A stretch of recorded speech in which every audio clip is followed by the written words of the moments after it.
Government corruption has never been more prevalent or caused more harm. It's why extremism is on the rise. It's why the financial gap between the haves and have-nots has never been wider. And it's why our planet is at risk of an extinction level tragedy. That's why I need your help to keep exposing the truth about the rot on both sides of the aisle. Become a supporter or a friend of the show today by clicking on the coffee link in the description box below. Friends of the show join me on a Zoom hangout once a month, and you guys can ask me any questions you want, and I can get to know you better. But the most important reason to help is to keep the show alive. Together, we can and will save our country and our planet. Thanks in advance and enjoy the show. Hey everyone, welcome to Plants and Politics. I have a really exciting update to share with you guys about the ghost candidate case down in Florida.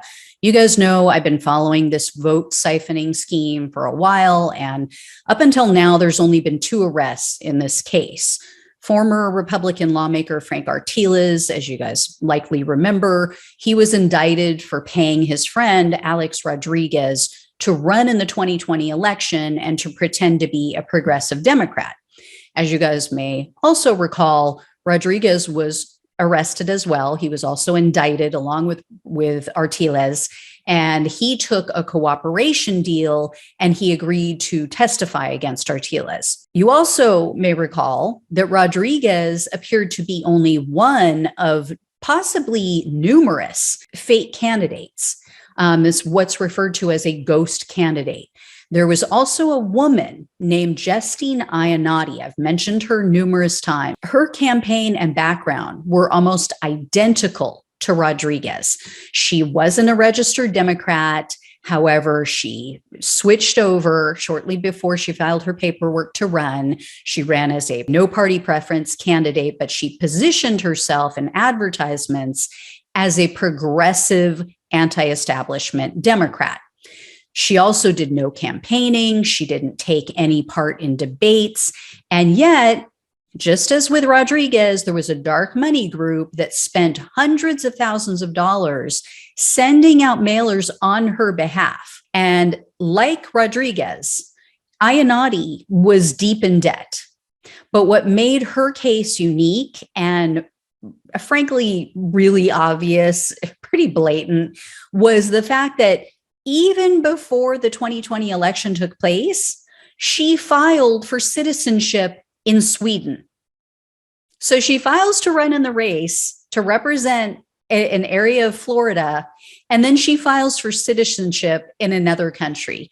And then shortly after the November election, she just picked up and moved to another country, and she refused to speak with the press. People went there, American press went to Sweden, tried to get her on the record and ask her what was going on. She refused to tell them anything. Well, as of today, charges have officially been filed against 3 new people.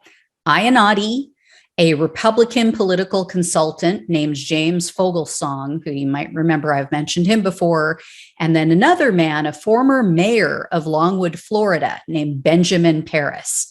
He's one I had not heard of before, so he was not on my bingo card. The Florida Department of Law Enforcement announced that they've charged Iannotti for accepting $1,200 from Fogelsong in exchange for her fake candidacy.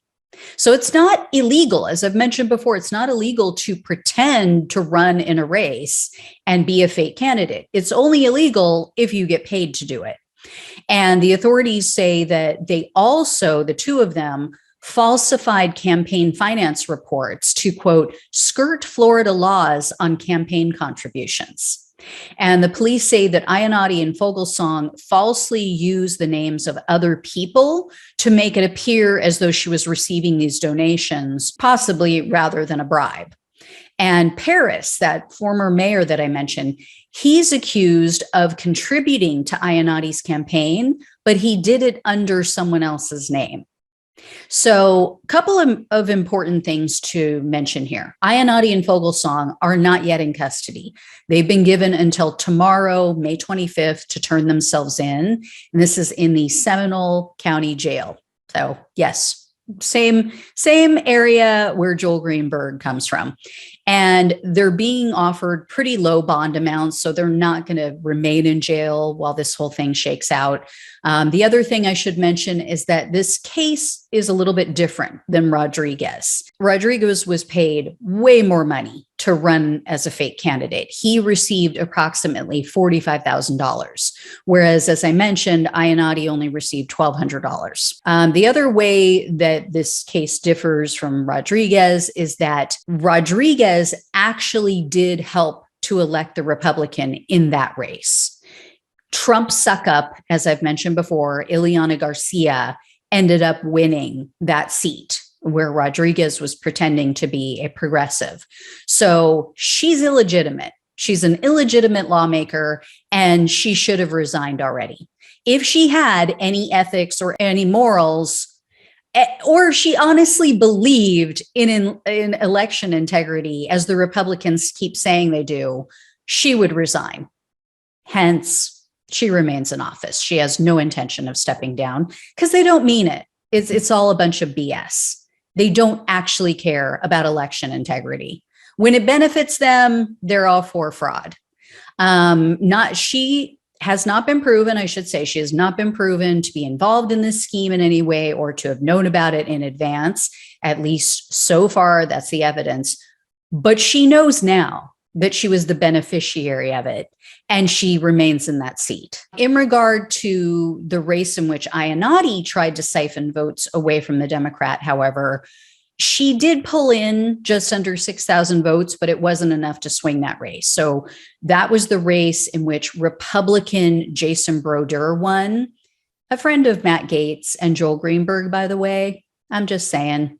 Anyway, Brodeur won that seat by over 7,600 votes. So his win appears to be legitimate. But as you guys know, this case has just sprouted tentacles. It's unbelievable how many different groups, dark money groups, and operatives are involved. You know, this is very much like the Gaetz and Greenberg investigation.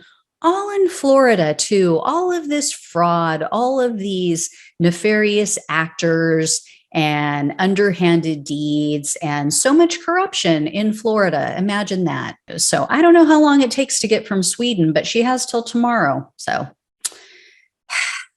rush, rush. Let's get to getting, Iannotti. Anyway, I'll let you guys know when I hear more. Thanks so much for watching and listening. Take care. I'll talk with you soon.